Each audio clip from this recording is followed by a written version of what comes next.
propósito de lo sucedido en Quintero y Puchuncaví, que ojo, pese a que tuvimos un episodio de emergencia de ahora, esto viene desde hace muchos años y se han repetido en forma continua estos episodios de emergencia. Recuerden que una escuela tuvo que trasladarse del lugar allá en Puchuncaví. Es que se puso sobre la mesa un término que ya hemos escuchado antes en Chile y que es el de las zonas de sacrificio.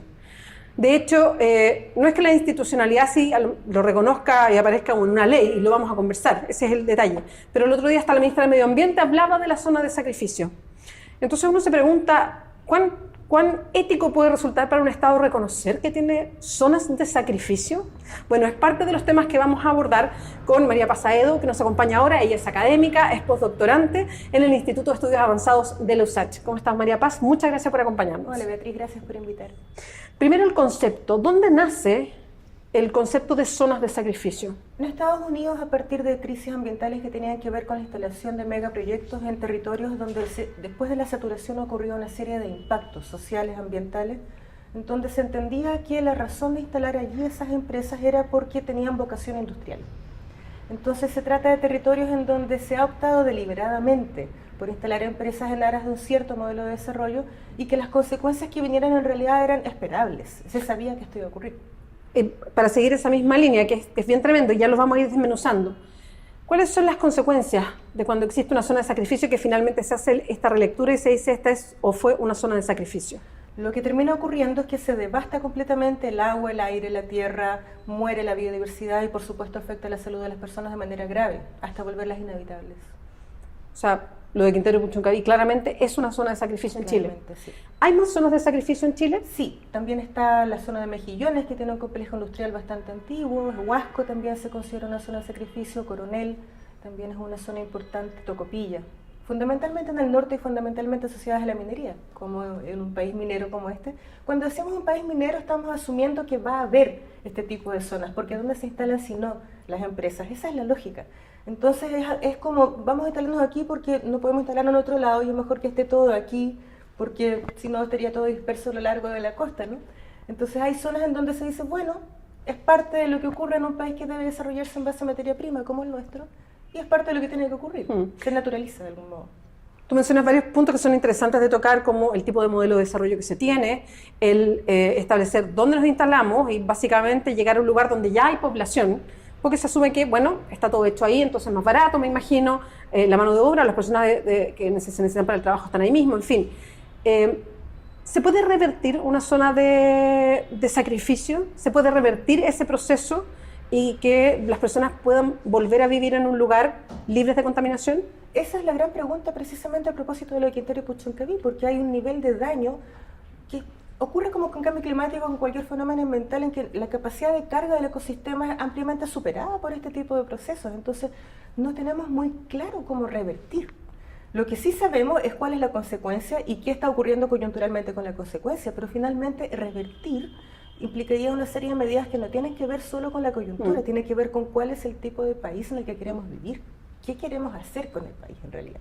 Bueno, María Paz, ahí tocas varios temas que son bien sensibles. Hoy día, lo que uno mira cuando escucha estas zonas de sacrificio y como se vivió un fenómeno particular de muchas personas intoxicadas, ponemos nuestros ojos sobre Quintero y Puchuncaví, y seguramente también porque estamos cerca de Santiago, porque mientras más nos alejamos en un país centralista como este, vamos perdiendo de vista estas otras zonas, y pese a que hemos escuchado de Coronel, y cuando uno ve las fotos donde están instaladas las industrias que están instaladas inmediatamente al lado de la población, o si nos vamos al norte, en estas zonas que son más desconocidas, pero que entendemos también el impacto minero a la población que ahí todavía vive, uno se hace varias preguntas. Lo primero, y claro, esto no es a lo mejor para una respuesta, porque no sé si la tiene, pero sí como una reflexión, y es, cuando un Estado reconoce que tiene zonas de sacrificio, hay un problema ético, hay un problema moral de reconocer que se está envenenando a la gente y se está privilegiando una industria respecto a personas. ¿De eso estamos hablando? Estamos hablando de eso y también estamos hablando de que el Estado no sé si reconoce que existen zonas de sacrificio.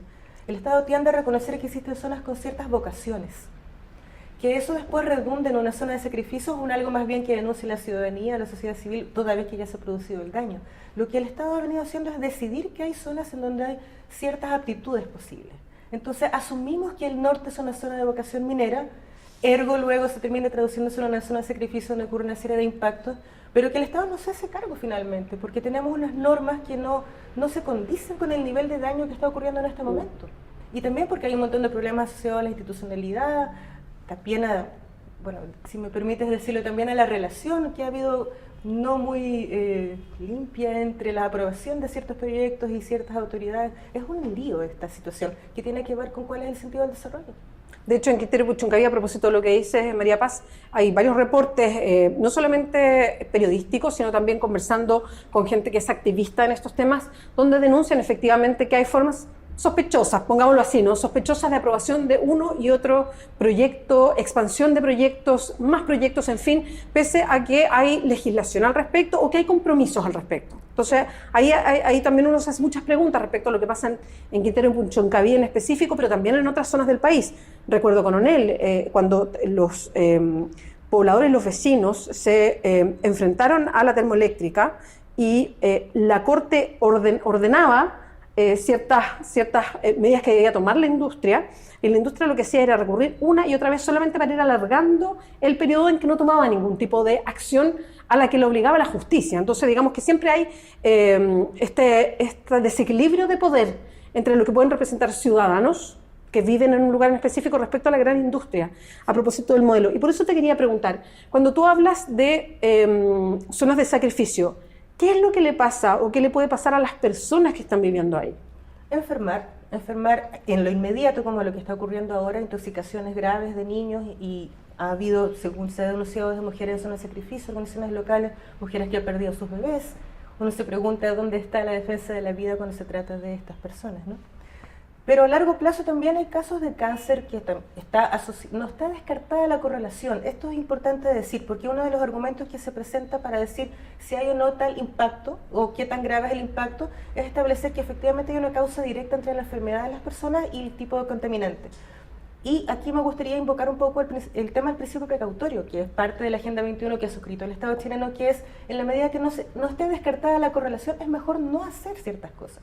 Entonces, no está descartada la correlación directa entre las emanaciones de estas industrias y las enfermedades de la población, que, bueno, es desde enfermedades respiratorias hasta cáncer, como te decía ahí, pasando por toda la gama de enfermedades posibles, gástricas y demás, enfermedades de la piel. De hecho, yo sé que no está publicado todavía, pero hay un estudio en curso a propósito de la contaminación ambiental en donde la playa es intocable. Hay lugares que deberían estar cerrados al público, ¿sí? Y eso significa que está importando muy poco la vida humana respecto del modelo de desarrollo. Y a mí me parece que eso es lo centralmente grave.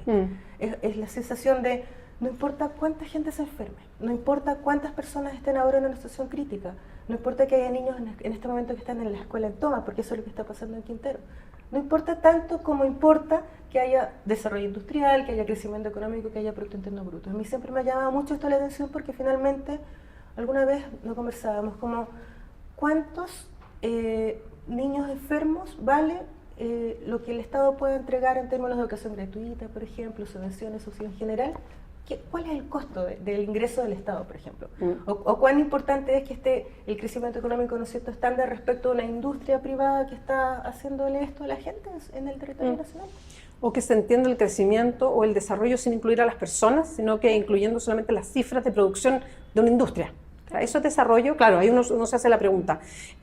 Respecto a lo mismo que estamos conversando, lo has mencionado varias veces, este modelo económico, cuando tú te refieres a este modelo económico que permite esta zona de sacrificio, ¿te refieres exactamente a lo que estamos hablando? Me refiero a este modelo económico y civilizatorio. En el fondo es una mirada del mundo en donde entendemos por desarrollo el crecimiento del PIB, fundamentalmente el crecimiento del PIB, y que ese sea el indicador de éxito o fracaso de un país en el mundo, que son los criterios de la OMC fundamentalmente. Y entiendo también que un país no puede sustraerse a esos criterios, porque si no tenemos muchos otros problemas, pero no debiera ser el único criterio, o al menos permitiría esta conversación que estamos teniendo ahora abrir otras posibilidades, como ya, bueno, está bien, supongamos que ese es el desafío, tener un buen indicador de crecimiento. ¿Cómo? Nos hacemos tan poco la pregunta del cómo. ¿Cómo llegamos para allá? Haciendo lo mismo que venimos haciendo los últimos 500 años, que vender metales. Ya. Y este es el resultado de esa estrategia. Finalmente, yo no sé si alguna vez se ha hecho como la correlación, incluso en temas económicos, de cuánto pierde el Estado, cuánto decrecimiento hay a razón de la cantidad de emergencia, la cantidad de conflicto ambiental, el nivel de contaminación, ¿cuál es la cuenta al final si uno hiciera el balance en términos de deterioro de patrimonio, de enfermedad respecto del crecimiento económico en realidad? No solamente el crecimiento a secas en cantidad de ingresos. De hecho, María Paz hace una súper buena pregunta porque esto lo actualiza todos los años el Instituto de Derechos Humanos y es que hace un mapa y uno lo puede consultar, de hecho, en el mismo instituto, y porque ellos han ido a ciertas de estas zonas llamadas de sacrificio también, porque es parte de la violación a los derechos humanos, porque es el Estado el que está permitiendo que exista una zona de sacrificio. Y en el mapa de Chile pone el instituto, y a mí me llama mucho la atención, la primera vez que lo vi me impactó mucho porque habían más de 100, no sé cuántas será ahora, pero 117 creo que fue 117 en el último, puntos donde hay un conflicto medioambiental en Chile. Y que claro, puede ser a distintos niveles, con distinta cantidad de población, en distintos estados, pero que todo va un poquito para allá. Es lo que se presenta frente a la instalación de una gran industria que trae costos y consecuencias, y las personas que viven, y viven de una cierta manera. María Paz, de hecho, parte de esta discusión creo que quedó muy reflejada en el momento en que la autoridad tuvo que tomar una decisión a propósito de lo sucedido en Quintero y Puchuncaví, y decide cerrar la escuela y no cerrar la fábrica o la industria. Que a todo el mundo le llamó mucho la atención porque es inmediatamente dónde está el interés, ¿no? ¿Dónde ponemos nuestro foco? Y el foco estaba en la industria no puede parar. Hay varias cosas que llaman la atención de esa medida y sobre todo de qué industria es la que para, ¿sí? Que eso ha generado mucha suspicacia y que incluso el sindicato de trabajadores de ENAP ha también denunciado que esto es bien extraño. Porque se miró de inmediato a ENAP se la culpó inmediatamente. Y sin tener suficientes medios de prueba. Bueno, hay que decir, siendo justo, que no hay suficientes medios de prueba de nada, porque mientras tengamos la norma que tenemos y también el sistema de medición que tenemos, es muy difícil saber exactamente qué está pasando. A pesar de que Andrei Chernyshyn ha dicho que hay un cierto compuesto que fue detectado y que proviene de una de las empresas privadas que está allí. Igual hay que seguir Oxykin, claro. Pero para hacer esa afirmación como de las correlaciones, que es lo que importa en estos casos, de todas maneras faltan estudios. Por lo tanto, la medida de cerrar ENAP es muy extraña. Como, ¿por qué ENAP? Yo comparto la suspicacia que también hay una idea de que son las más grandes, como Codelco, ENAP, las que aparecen como principales contaminantes de la zona, porque llevan más tiempo también, porque son las empresas del Estado. Y hay un manejo, evidentemente. Una cosa es enfrentarse al privado, otra cosa es cuando es el mismo Estado, ¿no? Claro, y es muy funcional esta idea de que es el Estado el que hace mal las cosas, porque también hay un relato en esta idea del modelo económico del que se menciona, en donde el Estado hace las cosas mal. Y los privados las hacen bien. Claro, y la lógica entonces, bueno, si el Estado lo hace mal, entonces hay que privatizar. Y eso es lo que ocurrió con el tema de las sanitarias, por ejemplo, como había un supuesto de ineficiencia que hizo que después del año 99 se privatizara la empresa sanitaria y nunca hubo una mejor eficiencia por el hecho de que se privatizaran. No, al menos no está demostrado que así sea. Y entonces en esta lógica, esto de culpar a ENAP, a mí me sonaba bastante también a una lógica de es el Estado el que hace mal porque es más fácil culparlo. Yo tengo la impresión de que aquí falta Estado, es como lo contrario. Aquí necesitamos que haya una fiscalización más fuerte, por supuesto, pero también una cantidad de normas de emisión más, con un estándar un poco más alto, porque esta cuestión es vergonzosa. No puede ser que no podamos demostrar la correlación, sí, esa es la cosa. Es como, el niño se enferma, demuéstrame que el niño está enfermo por los gases. Y es al revés, o sea, evidentemente es la empresa la que tendría que demostrar su inocuidad, no tener que la sociedad civil estar demandando para demostrar que su enfermedad se corresponde con la presencia de esa industria allí. O sea, aquí estamos en una situación muy difícil. La Defensoría Ambiental, por ejemplo, que es la abogada creyente de defensa de los pescadores de allá, le ha costado mucho seguir el juicio por no poder demostrar la relación. Y estamos exactamente en la situación todo lo contrario. No debería ser así. María Paz, lo último, y es complejo, yo sé, pero entendiendo que esto es de largo plazo y que tiene que haber una mirada mucho más profunda, que no solo tiene que ver con Quintero y Puchuncaví, sino con el modelo de desarrollo o el modelo que entendemos de desarrollo en el país, que lo tenemos metido en la cabeza y lo vamos reproduciendo en forma eterna. ¿Qué se puede hacer de aquí a fin de año? Digamos, estoy hablando en el corto plazo en Quintero y Puchuncaví, y lo pregunto en específico porque cuando sale del foco público, cuando nos metemos, por ejemplo, ahora en el 18, yo no sé si esto va a seguir en los medios de comunicación, si va a seguir la presión puesta sobre la ministra, sobre el intendente, en fin. Y ahí las cosas se olvidan. Entonces, ¿qué es lo que debería pasar en el corto plazo para tomar en serio lo que está pasando?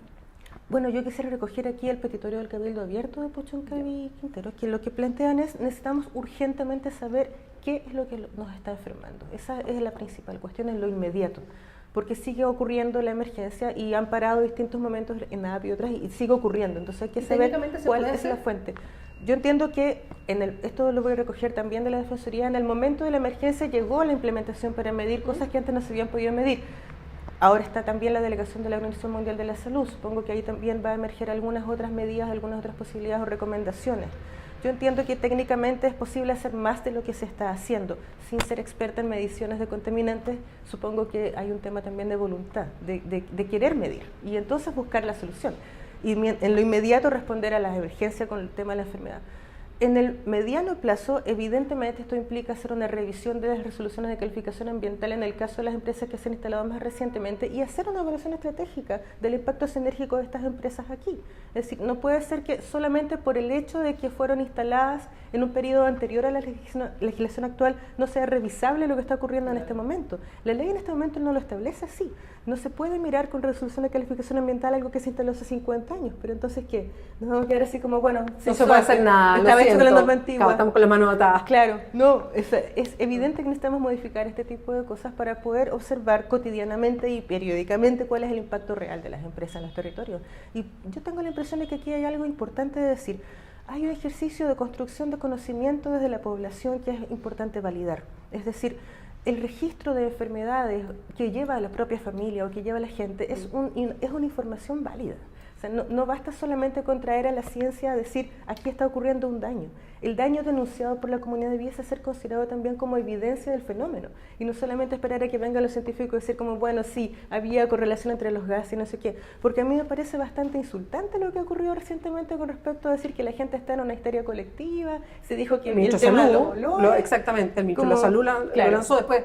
Todo el mundo enloqueció y de repente se le ocurrió decir que está enfermo. Es obvio que no está pasando eso. Además que hay evidencia física, hay fotos, imágenes de los daños en la piel. Y la historia es de la familia. La historia de las familias allá y todos en la familia tienen a alguien que ha muerto de cáncer. Por ejemplo, eso algo nos dice, ¿no? Y hay unos indicadores epidemiológicos que son importantes de considerar. Por ejemplo, en Antofagasta, que es donde está el territorio de zona de sacrificio, Mejillones, Tocopilla, hay concentraciones de cáncer mayores en las zonas de sacrificio, efectivamente. Entonces yo creo que esos datos debería contar como indicador para tomar algunas medidas.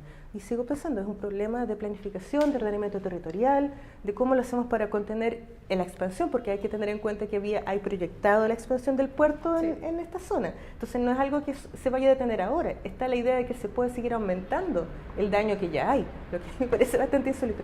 Y una sola cosa para distinguir, existe la definición de zona de sacrificio que es distinta a la de zona saturada, porque alguien podría decir como, tal vez es algo parecido. Santiago es una zona saturada de contaminantes atmosféricos, sí. Pero la zona de sacrificio es una zona que se decidió conscientemente que se iban a instalar las industrias allí con ese fin. Entonces, el hecho de que hubiera gente alrededor era como, bueno, lástima. Sí, qué pena que justo vivías ahí. Claro. Qué pena que los pescadores justo pescaran ahí. Exacto, y eso es no haber tenido ningún respeto en realidad por lo que estaba ocurriendo previamente allí. Quintero era una zona turística, había unas imágenes preciosas. La mejor playa era Ventana en su época. Incluso son unas playas donde iba la clase alta también a instalarse. Hay toda una historia ahí. Entonces, convertir eso en una zona de sacrificio, a mí me parece por lo menos una insensatez, y al menos es decir que no le quedaba otra a ese territorio que ser una zona de sacrificio, ¿de verdad? María Paz, bueno, muchas gracias por acompañarnos hoy día. Gracias a ti por invitar. Bueno. www.diarioclever.cl